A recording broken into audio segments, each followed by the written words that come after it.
Hello viewers, आज हम बनाएंगे होममेड क्रैक क्रीम, है ना। या यूँ कह सकते हैं होममेड फूड क्रीम, है ना। इसे बनाना बहुत ही आसान है। इसे हमने 3 इंग्रेडिएंट के साथ मिलकर बनाया है, वो भी सिर्फ 5 मिनट में, है ना। इसे बनाने के बाद हम इसे रूम टेम्परेचर पर ही 1 ईयर तक आराम से रख सकते हैं, है ना। ये फूड क्रीम एकदम नेचुरल और 100% ऑर्गेनिक है। इसे हमने उन्हीं चीज़ों से मिलकर बनाया है जो कि हमारे किचन में आसानी से अवेलेबल होती है ना।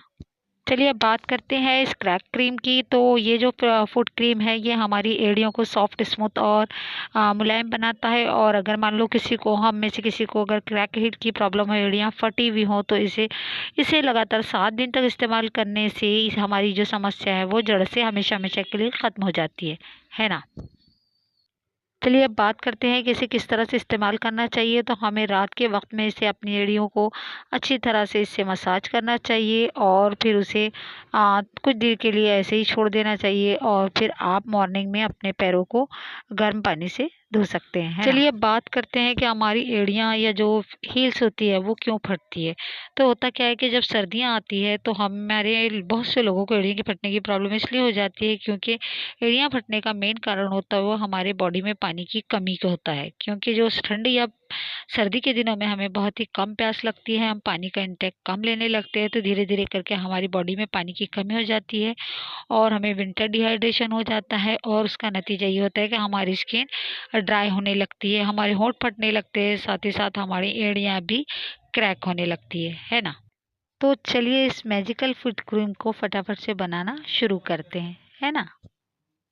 इसके लिए हमें क्या करना है कि हमें इस तरह की एक छोटी-सी कैंडल लेना है ना? आप किसी भी कलर की कैंडल ले सकते हैं, हमने यहाँ येलो कलर की कैंडल का यूज़ किया है ना?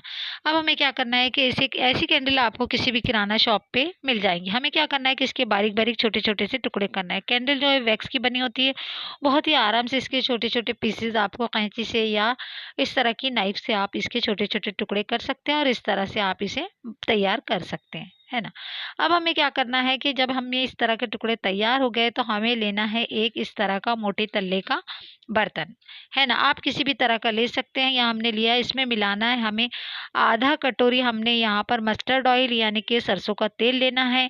उसके बाद हमें क्या करना है, इसमें मिला लेने का है ये 2 हमने पैलेट लिया है बीजवैक्स के। अगर आपके बीजवैक्स नहीं है तो आप 1 टीस्पून इसमें पेट्रोलियम जेली यूज़ कर सकते हैं या 1 टीस्पून देसी घी भी आप इसमें इस्तेमाल कर सकते हैं, है ना।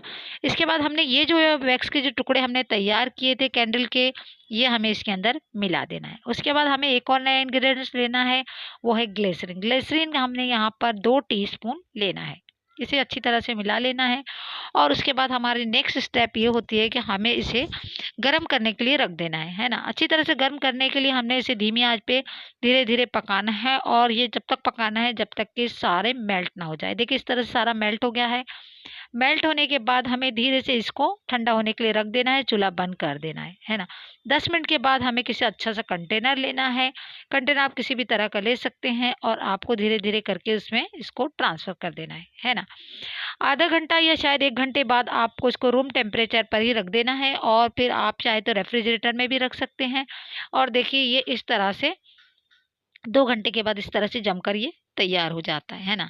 चलिए अब बात करते हैं इसे किस तरह से इस्तेमाल करना है। तो बस आपको इतना अमाउंट लेना है, अपने हील्स पे लगाना है, क्रैक्ड हील पे, और बस मॉर्निंग में उसे पैर धो लेना है ना। तो बस thanks for watching, God bless you, bye bye.